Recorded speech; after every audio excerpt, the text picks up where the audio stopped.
You know that old expression, behind every great man?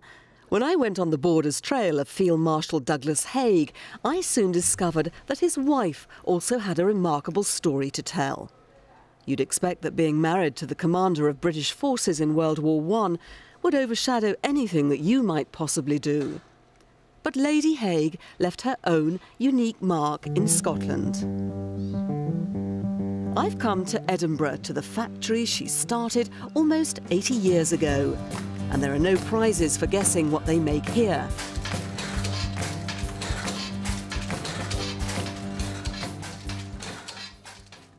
The first poppies were made out of crepe paper. Because of the excess of demand over supply, very few poppies came to Scotland.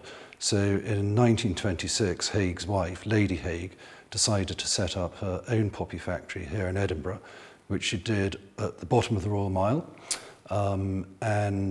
We moved here we relocated to this site in the 1960s. What sort of woman do you think Lady Haig was? I think she was probably an extremely formidable woman. She started off the factory, in her own words, with 2 disabled ex-servicemen, a pair of scissors and some crepe paper. By the early 30s, she was employing over 100 men, not just making poppies, but making other items that were sold throughout the year to raise money for the ex-services community. In fact, we have a number of photographs of her driving the Lady Haig Poppy Factory van in the late 20s and early 30s, distributing her goods.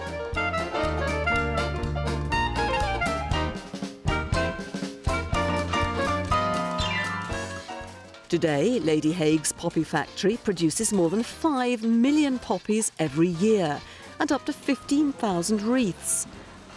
I'm getting the guided tour with Tam McPhillips, a Royal Signals veteran. This is silk. It's used for the petals for the wreaths. It uses 40 rolls of this, which is roughly 40,000 metres. As Tam explains the process, Tony cuts the fabric into small rounds on an ancient machine donated to Lady Haig when the factory opened.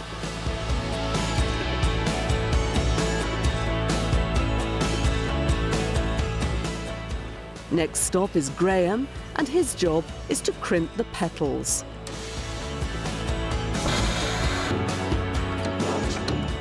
The English poppy does a 2-leaf petal, and it doesn't crimp it, it's just a plain petal, as opposed to the fine Scottish one. So the Scottish one is much more fancy than the English one? Oh, far superior. There's a gentle rivalry here, not least between regiments. Army, Air Force and Navy all work alongside each other here on the factory floor. The Poppy Factory and Poppyscotland are part of the group of families of the Royal British Legion, and our aim and our function is to raise as much money as we possibly can for the ex-services community.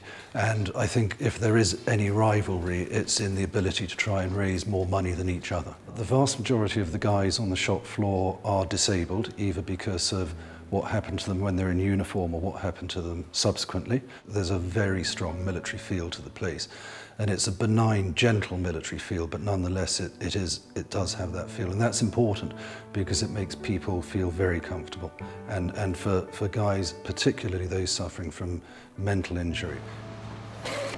Working here can literally turn lives around. Donald is a former soldier. He served in the Falklands War. I had post-traumatic stress and I wouldn't go out of the house, got paranoid, depressed, suicidal. It seemed hopeless, but first step on the road to recovery was getting a 4-legged friend. Because you have to take the dog for a walk, started getting to talk to people, getting confidence in myself, my secure area got bigger and bigger, and then I got offered a job for Poppyscotland. Best thing that ever happened to me was coming here. In what way? You get to meet people, guys are in the army. We don't talk about the army all the time, but we have a good laugh. You know, you're out the house, you're not sitting, moping, thinking, getting depressed, thinking about the war. So Biggles has been your lifeline, really? Yes, he has it. Without him, I wouldn't be here today. It's official. Biggles is now the factory dog, and he plays his part well. And he knows if somebody's down, and he'll go and sit beside him and they'll stroke him, and it bucks him up a bit. Eagle.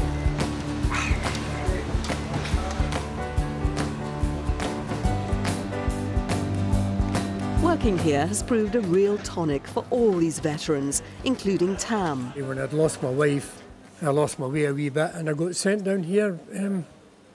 I was lucky enough to get a job. And the day I walked in here, I started to get better. I was quite, head was down a bit. No, it's a great place to work. There's a great spirit in here. It's more like a family in here, it really is. I'm so quick at this. Tam, you don't need to go that fast.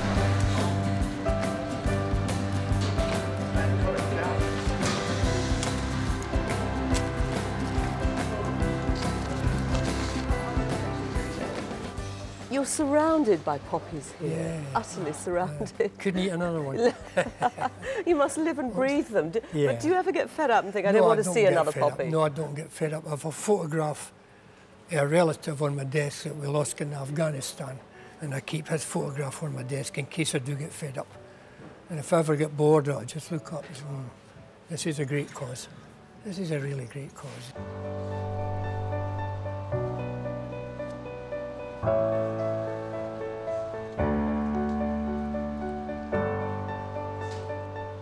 This is where the wreaths are put together.